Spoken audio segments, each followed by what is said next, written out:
माँ तू सबसे प्यारी है, माँ तू जग में न्यारी है। माँ तू सबसे प्यारी है, माँ तू जग में न्यारी है।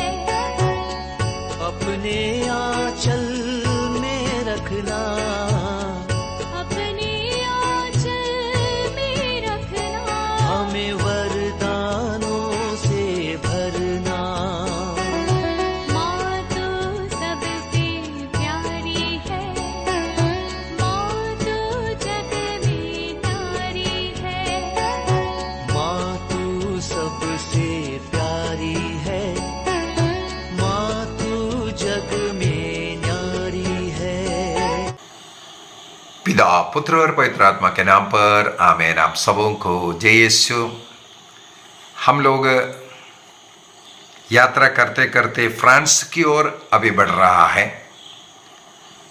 फ्रांस में जैसे हम लोगों ने ऑलरेडी देख चुका है, लूर्द में हम लोग रह करके माता मरियम का वहाँ दर्शन स्थल ये सब दर्शन किया। वहाँ जाने के लिए हम लोग फ्रांस में एंटर किया और फ्रांस में सबसे पहले पेरिस गया।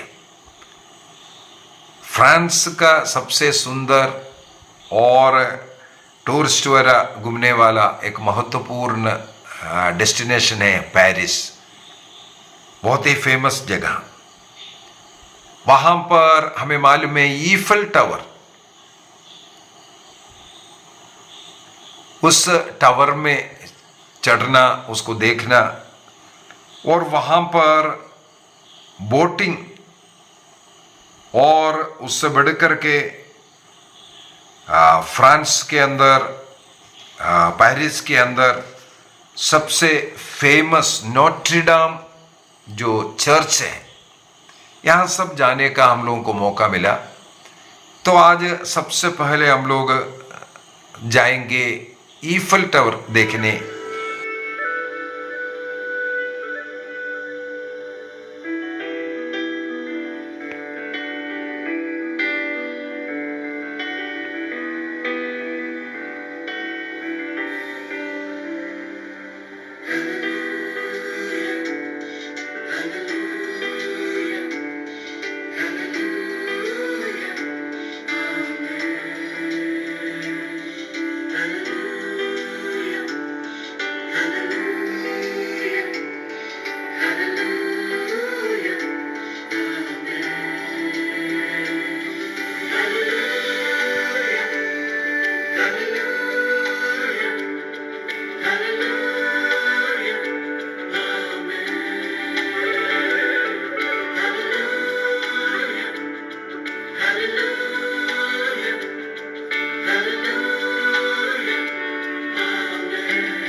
आएंगे ईफल टावर देखने और उसके ऊपर चढ़ेंगे। ईफल टावर के विषय में गुस्तेव ईफल नाम का व्यक्ति के द्वारा इसका डिजाइन किया और उसको बनाया। करीब 2 वर्ष में इसका निर्माण पूरा हुआ है। 2 वर्ष समय लिया और पूरा लोहे का बना हुआ है। इसमें 7,300 टन लोहा इस्तेमाल किया हुआ है इस टावर को बनाने के लिए। एक्चुअली इसका निर्माण किया था, उद्देश्य था केवल 20 वर्षों के लिए रखने के लिए। 20 वर्ष का रखने का उद्देश्य से गुस्तेव ईफल के द्वारा इसको बनाया गया। अभी क्यों बनाया है? फ्रेंच रेवोल्यूशन, हमें मालूम है फ्रांस देश का एक प्रकार डूबता हुआ देश, उसको उठाने वाला जो कार्य चला उसको फ्रेंच रेवोल्यूशन कहते हैं। उस फ्रेंच रेवोल्यूशन के द्वारा फ्रांस का पूरा जो भी लोगों का जीवन सब पलटा दिया था। उसको याद करते हुए, उसका सेंचुरी मनाते हुए, 100 ईयर सेंचुरी मनाते हुए जो कार्य होना था उसके पूर्व में, इसका मतलब फ्रेंच रेवोल्यूशन के सेंचुरी मनाने के लिए, उसको याद करने के लिए ही इस ईफल टावर को बनाया। बनाने के पीछे का एक और कारण है, जो फ्रांस के गवर्नमेंट ने उन दिनों में कुछ कंपटीशन रखा गया, कुछ ना कुछ आप लोग दिखाओ बनाओ ऐसे से कर करके कुछ कंपटीशन रखा। तब एक गुस्तेव ईफल के मन में ऐसा एक टावर बनाने का, विश्व के सबसे बड़ा टावर यहाँ फ्रांस में खड़ा करेंगे, पेरिस में खड़ा करेंगे, ये बोल करके उन्होंने इसको बनाना शुरू किया, स्वयं डिजाइन किया। इस प्रकार 1887 में इसको बनाना शुरू किया। 1887 में बनाना शुरू किया और 89 में वो खत्म हुआ। 89 में जो फ्रेंच रेवोल्यूशन का जो 100 ईयर जो सेंचुरी था, फ्रेंच रेवोल्यूशन जो चला था 1787 से लेकर के 99 तक का जो पीरियड है, उस पीरियड में फ्रेंच रेवोल्यूशन का पीरियड कहते हैं। इतिहास में पढ़ने के लिए मिलता है 1787 से लेकर के 1799 तक करीब 12 वर्षों तक ये कार्य चला था। तो उसका सेंटेनरी मनाते हुए 1889 में फ्रांस के लोग सब मिल करके उस आनंद को मनाया था। तो गुस्तेव ईफल ने इसको 26 जनवरी 1887 में बनाने के लिए शुरू किया। 31 मार्च 1889 को ये कार्य समाप्त हुआ था। ये ईफल टावर बन करके उसका उद्घाटन हुआ, अर्थात 2 वर्ष 2 महीना 5 दिन लगा है इसको बनाने के लिए। 2 वर्ष 2 महीना और 5 दिन। इसका हाइट है, जे बनाने के समय पर दुनिया का नंबर 1 हाइट वाला टावर था। 1024 फीट टोटल हाइट है इसका। तब दुनिया का नंबर 1 हाइट वाला था। 1889 में 1889 में इसको जब बनाया गया, तब इसका हाइट नंबर 1 था वर्ल्ड में, 1024 फीट। और उस समय पर इसमें 1710 सीढ़ियां, टॉप तक चढ़ने के लिए 1710 सीढ़ियां हैं। और जिसने ये बनाया गुस्तेव ईफल ने, इसके उद्घाटन के उस दिन में 31 मार्च 1889 में इन 1710 सीढ़ियां चढ़ करके ऊपर पहुंचा। इसके बाद उन्होंने फ्रांस का झंडा उसके ऊपर फहराया।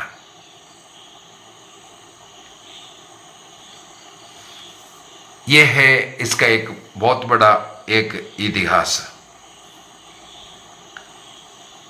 जब फ्रांस में ये जो फ्रेंच रेवोल्यूशन शुरू होने के पहले पूरा करीबी आ रहा है, गवर्नमेंट स्वयं डूबने वाला था इकोनॉमिक क्राइसिस के कारण, और उस समय का राजा लुइस 16वीं ने जनता के ऊपर ज्यादा भारी बोझ लगाना शुरू किया। इस प्रकार बहुत ज्यादा परेशानी चल रहा था, लोग हंगामा करना शुरू किया, इवन राजा का वध किया गया और राजा का जो शासन को सब बंद करवा करके वहां पर एक प्रकार का जो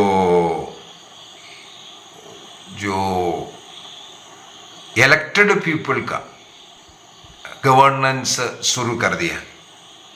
फ्यूडलिज्म को उन्होंने बंद कर दिया है, वहां असेंबली सिस्टम, और इस प्रकार देश का उन्नति शुरू किया। उन्होंने कुछ नारा रखा था, लिबर्टी, इक्वालिटी, फ्रेटर्निटी, ऐसा बोल करके, और सबसे मुख्य बात यह है क्रिश्चियनिटी को, विशेषकर कैथोलिकिज्म को उस स्टेट ने, फ्रेंच देश ने अपने साथ रखा। और इस प्रकार फ्रेंच रेवोल्यूशन में कहा जाता है कैथोलिकिज्म का